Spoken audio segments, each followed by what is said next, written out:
दोस्तों, अब तक पर्दे के पीछे रहकर तालिबान हमास की मदद कर रहा है। गजा के अंदर हमास के साथ तालिबान के लड़ाके उतर आए। ये खबर किसी और ने नहीं, इजराइल ने दिखाई थी। और उसके बाद ही मैं आपको बता रहा था, वाकई हालत ये हो गई कि इजराइल के सैनिकों की मैयतें लगातार गजा से उठ रही थी। और अब तो खुलकर तालिबान की तरफ से ऐलान कर दिया गया, जी हाँ, तालिबान के लड़ाके गजा पहुंचने जा रहे हैं। ये अपने आप में एक बहुत बड़ी खबर है, ऐसे वक्त में जब इजराइल हर तरफ से घिरा हुआ है। अलग अलग देश इजराइल के खिलाफ मोर्चा खोलकर बैठे हैं। वहीं तालिबान के हथियारबंद लड़ाके, जिनके पास हथियार किसी और के नहीं बल्कि अमेरिका के हथियार हैं, उन्हें लेकर गजा पहुंच रहे हैं। इस खबर ने अंदर तक इजराइल को हिलाकर रख दिया। आज कई खबरें आपको दिखाऊंगा। तालिबान के कितने लड़ाके पहुंच रहे हैं गजा, कौन कौन से हथियार लेकर हैं, वो भी आपको दिखाऊंगा। यही नहीं, आज आपको दिखाऊंगा हालत क्या हो गई है, कैसे इजरायली सैनिक या तो सुसाइड कर रहे हैं, मारे जा रहे हैं, या उनकी हालत ये हो गई है वो युद्ध में कभी वापस नहीं जा पाएंगे और ना ही अपनी ज़िंदगी को पहले की तरह जी पाएंगे। वो हालत दिखाऊंगा, क्योंकि हमने आपको एक दिन पहले ही दिखाया था 10,000 इजरायली सैनिक बड़े बुरी तरह से घायल हुए। हमने आपको दिखाया था ना, पागल हो गए। 10,000 ऐसे सैनिक हैं जो पागल हो चुके हैं।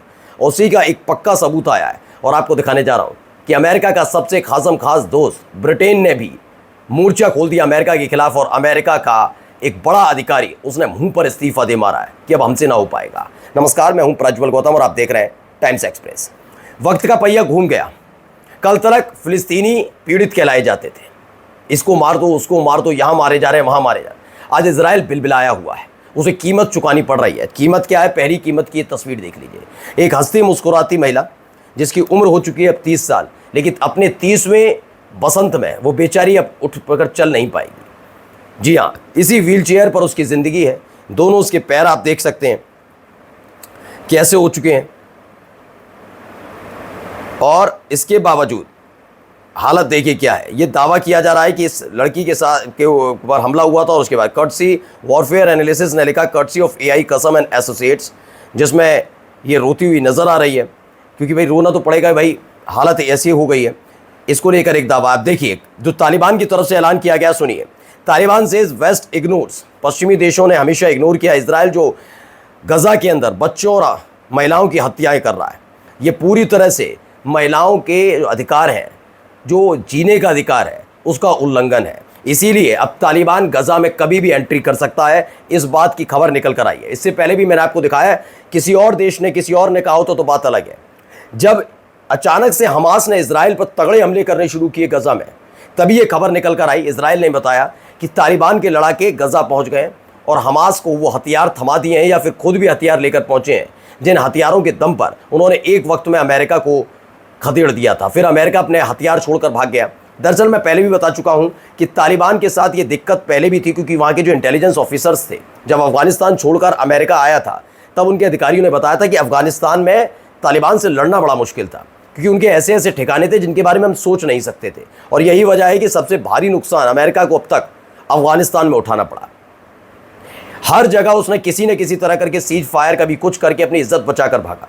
लेकिन यहां उसे खदेड़ा गया, अफगानिस्तान से अमेरिका को खदेड़ा गया। सबने तस्वीर देखी थी कि किस तरीके से जब अमेरिका जा रहा था तो वो अपनी जान छोड़कर अपने लोगों को लेकर बस भागना चाहता था।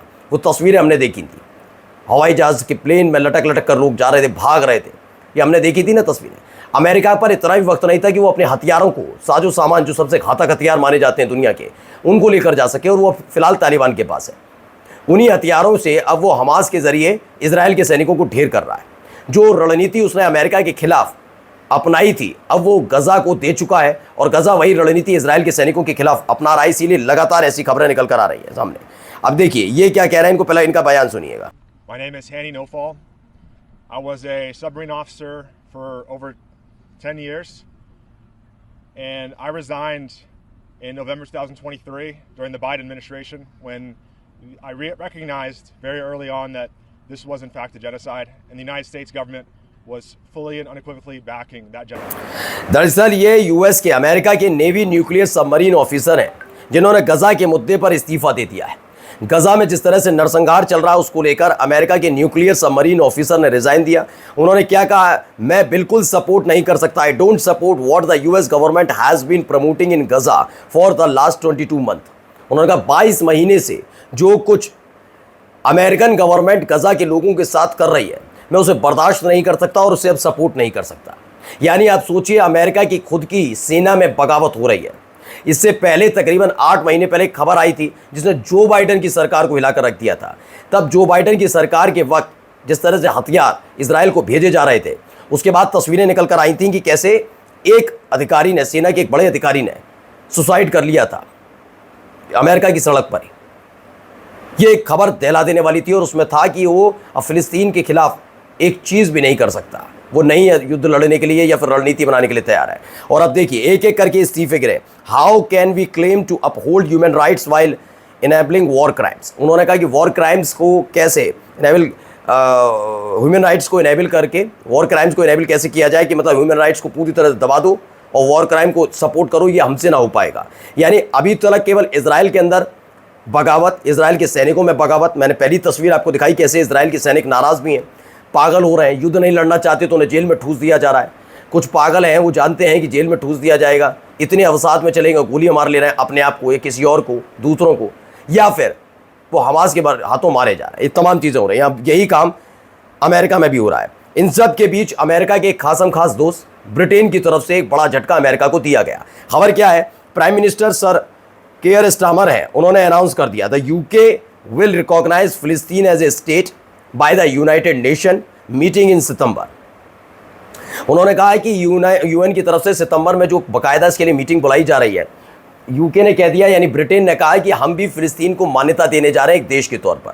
मैं पहले भी बता चुका हूं कि जिस दिन ब्रिटेन या फिलिस्तीन को एक देश की मान्यता पूरी दुनिया में मिल गई, इजराइल का पलड़ा बहुत हल्का पड़ जाएगा, क्योंकि उसके बाद इतिहास के न केवल पन्ने पलटे जाएंगे बल्कि फिलिस्तीन कई मजबूत संगठनों का हिस्सा भी बन जाएगा, जहां अमेरिका की नहीं चल पाएगी। और वीटो पावर का इस्तेमाल जिस तरीके से अमेरिका इजराइल को बचाने के लिए करता रहा, वैसे ही कई देश जिसमें चीन, रूस जैसे देश हैं, वो फिलिस्तीन के लिए करते रहेंगे।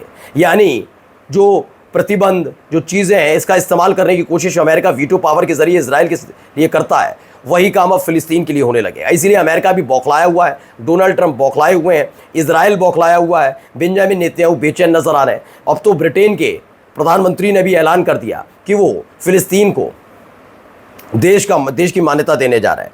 देखिए क्या कुछ कह रहे हैं, पहले सुन लीजिए इनको। 7th of October 2023, Hamas perpetrated the worst massacre in Israel's history. Every day since then, the horror has continued. The hostages are still being held today. The Palestinian people have endured terrible suffering.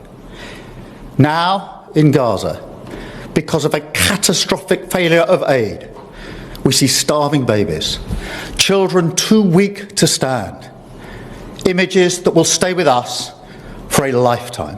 दरअसल ये बोल रहे थे, इन्होंने बताया कि जो 7 अक्टूबर को हमला हुआ हमास ने किया, वो इतिहास में, इजराइल के इतिहास में अब तक का सबसे बड़ा हमला रहा। लेकिन उसके बाद जो इजराइल ने किया वो बर्दाश्त के काबिल नहीं है। अब इसका एक ही सॉल्यूशन है कि फ़िलिस्तीन को मान्यता दी जाए। जो तमाम देशों ने इसकी पहल शुरू की है उसमें ब्रिटेन भी शामिल हो गया है। उन्होंने कहा है कि हम सितंबर में यूएन में जो इसके लिए मीटिंग बुलाई गई है खास तौर पर, वह हम उसमें न केवल शामिल होंगे बल्कि हम इस पर आवाज़ उठाएंगे कि फ़िलिस्तीन को देश का दर्जा दिया जाए। और जाते जाते खबर देखिए, चाइना ने नेतन्याहू की अरेस्टिंग के लिए दबाव बनाना शुरू कर दिया है। उन्होंने अंतर्राष्ट्रीय संस्थाओं को चुनौती दी है कि तुम्हारा अगर वजूद जिंदा है तो एक युद्ध अपराधी नेतन्याहू को फौरन गिरफ्तार किया जाए, जो गजा में सिर्फ नरसंहार कर रहा है। नमस्कार।